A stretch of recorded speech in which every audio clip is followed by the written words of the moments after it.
Dans tous les contes, mythes, légendes ou films d'aventure, on parle de héros ou d'héroïnes.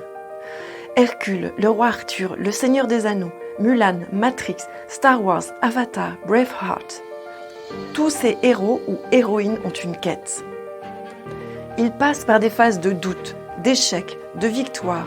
Ils sont jugés, maltraités, reniés, mais tous ont en commun ceci. Ils ne lâchent rien. Même s'ils échouent, s'ils sont abattus, blessés, humiliés, ils se relèvent, ils apprennent de leur échec et ils continuent. Je vais te raconter l'histoire d'une personne qui ne connaît pas encore sa quête, qui n'a pas encore rencontré sa force, ses ressources, ses dons. Les grands dieux et déesses lui ont offert un cadeau dès sa naissance, mais elle ne le sait pas encore. Elle se débat pour exister. Elle se sent victime de forces incontrôlables. Elle se sent envahie par des attaques invisibles. Elle se sent jugée, incomprise. Elle a peur. Elle entend ce ronron dans sa tête. Tu es trop naïve, tu n'y arriveras pas. C'est trop dur. Les gens sont si méchants. Ce monde est terrible et c'est tellement injuste. Elle se dit, je suis si fatiguée de cette vie, de ce monde. Je veux le quitter parce que je n'y arrive pas. Parce que personne ne me comprend et que je ne comprends pas comment ça marche. Ma vie n'a pas de sens. Mais c'était sans compter sur le pouvoir des dieux. Cette personne, c'était moi, c'est toi, c'est chacun de nous, les hypersensibles, les empathiques, les hauts potentiels, les altruistes. Nous sommes trop émotionnels, trop intelligents, trop mentaux, trop sensibles, trop exigeants, trop coupables, trop perfectionnistes. Nous avons trop d'amour à donner. Nous sommes 20% de la population et aujourd'hui je suis sûre d'une chose à 100%. C'est que nous ne sommes pas de trop. Tu n'es pas de trop. Il y a bien longtemps de cela, alors que j'étais au fond du puits, au plus profond de la nuit noire de mon âme, j'ai vécu une crise énergétique tellement puissante que je m'évanouissais et quand je revenais à ma conscience, je ressentais une brûlure intense dans ma poitrine. C'est alors que je vais vivre une expérience qui va bouleverser ma vie. Une nuit, j'ai fait un rêve étrange dans lequel je me suis retrouvée projetée dans ce que j'ai nommé le paradis blanc. Dans cet espace, il y régnait un amour d'une douceur infinie. J'avais la sensation d'être dans un nuage cotonneux dont l'essence m'enveloppait dans une merveilleuse et apaisante bienveillance. J'entendais la profondeur du silence et je ressentais une sérénité éternelle. Mon âme était dans une joie intense.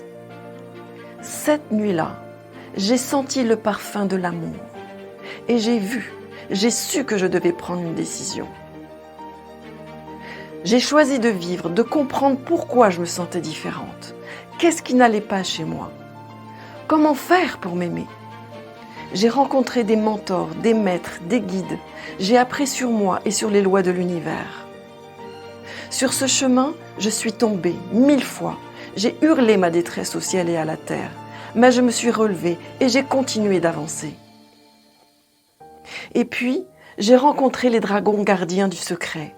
Et j'ai négocié pour qu'ils m'ouvrent la porte. J'ai porté l'anneau de pouvoir, suivi Gollum sur les chemins tortueux et effrayants. J'ai appris de mes ennemis, accueilli leur mépris, leur jugement, leur jalousie.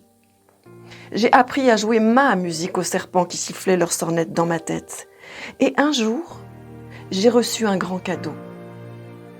Les dragons m'ont offert la clé de la porte du secret. Quelle veine de pouvoir ouvrir cette porte! Et derrière cette porte, savez-vous ce que j'ai trouvé? Un grand feu. Un feu qui ne brûle pas et qui ne se consume pas. J'ai rencontré le feu de mon cœur spirituel. Cela m'a rappelé la brûlure que je ressentais dans ma poitrine lors de ces crises. Ce feu sacré m'apprend comment m'aimer inconditionnellement. Il me guide et m'enseigne des tours de haute magie. Je continue mon entraînement chaque jour pour performer cette magie du cœur. J'apprends à utiliser mon ultra-sensibilité empathique comme un don magnifique, à m'accueillir dans mes ombres comme dans ma lumière, à me choisir et à honorer la vie. Et toi, où en es-tu? As-tu renoncé à être le héros ou l'héroïne? T'es-tu laissé engloutir par le marécage de la mélancolie? Te caches-tu dans ta grotte? Vis-tu encore cette anxiété, cette injustice, ce sentiment de tout donner et de recevoir si peu en retour? As-tu laissé tomber tes rêves de vivre une vie sociale épanouie, d'être enlacé dans les bras de ton mari ou de ta femme et de te sentir aimé pour qui tu es vraiment? As-tu oublié qui tu es? Pourquoi tu es là? As-tu cessé d'écouter cette intuition qui souffle à ton oreille que tu as quelque chose à accomplir dans ta vie? Que tu as de la valeur? Que tu as un don précieux et qu'il ne peut rester derrière la porte? Peut-être as-tu tellement été blessé que tu ne t'es pas encore relevé? Peut-être que tu as peur et que ces peurs te gouvernent à la place de ton cœur? Peut-être t'es-tu abandonné depuis si longtemps que tu es devenu rigide, contrôlant et aigri? Vas-tu laisser gagner l'ombre? Vas-tu laisser Sauron te guider vers le gouffre? Vas-tu te contenter d'une vie à moitié vide alors que tu pourrais la vivre pleinement, partager la sagesse de ton cœur aux autres et à ce monde qui en a tant besoin? Oui, dire non est un défi. Oui, s'honorer n'est pas naturel.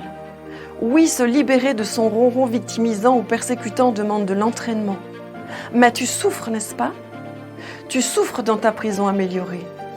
Si tu aimes souffrir, alors pourquoi tu ne le fais pas pour ton idéal, pour nourrir tes valeurs, pour te dépasser?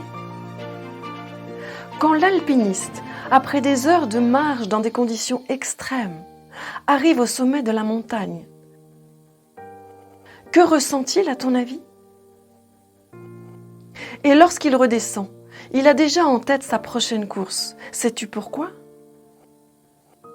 Parce que tant d'efforts, d'entraînement, d'adversité, de douleur n'égale en rien la récompense qu'il vit lorsqu'il est tout en haut.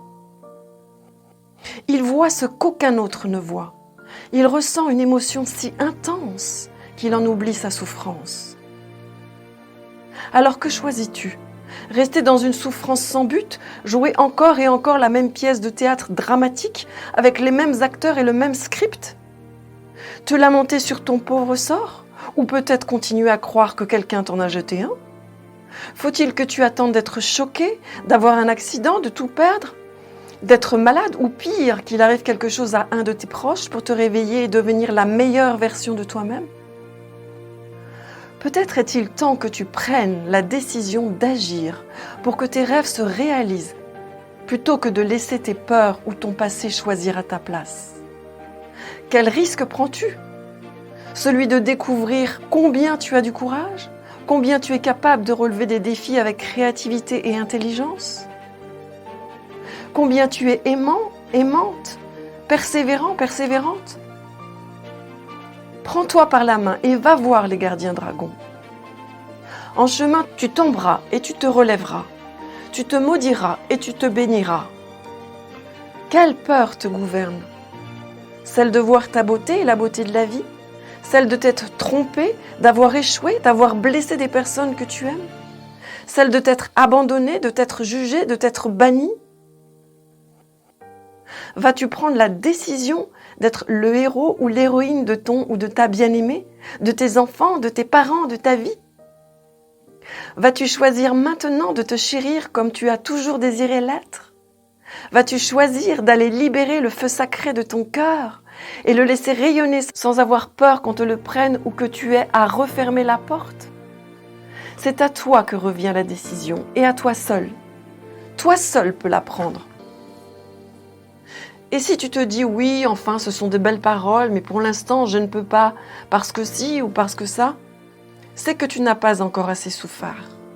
C'est que tu n'entends pas encore ton âme hurler qu'il est temps que tu t'engages dans la voie que tu as choisie il y a bien longtemps.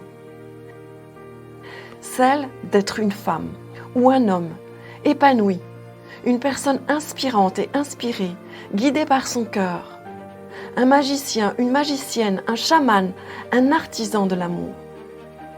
Sais que tu n'as pas compris que tu es unique, que le monde, la terre a besoin de ta singularité, de ta sensibilité, de ta créativité, de ton amour.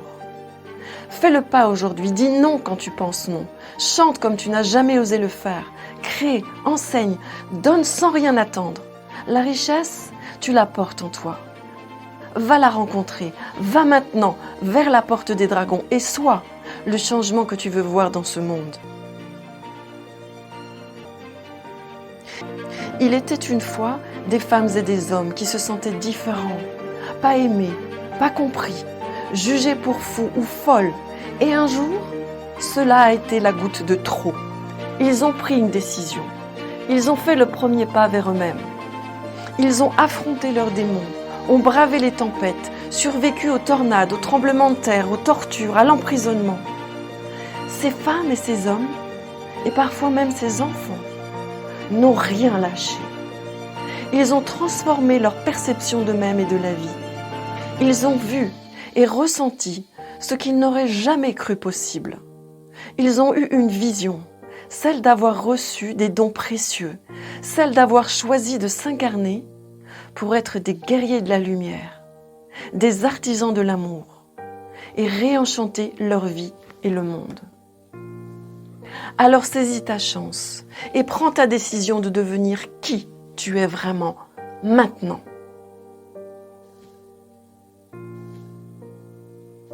Si cette vidéo t'a inspiré, je t'invite à mettre la mention j'aime et à la partager au plus grand nombre. Avec tout mon amour, Atikawa.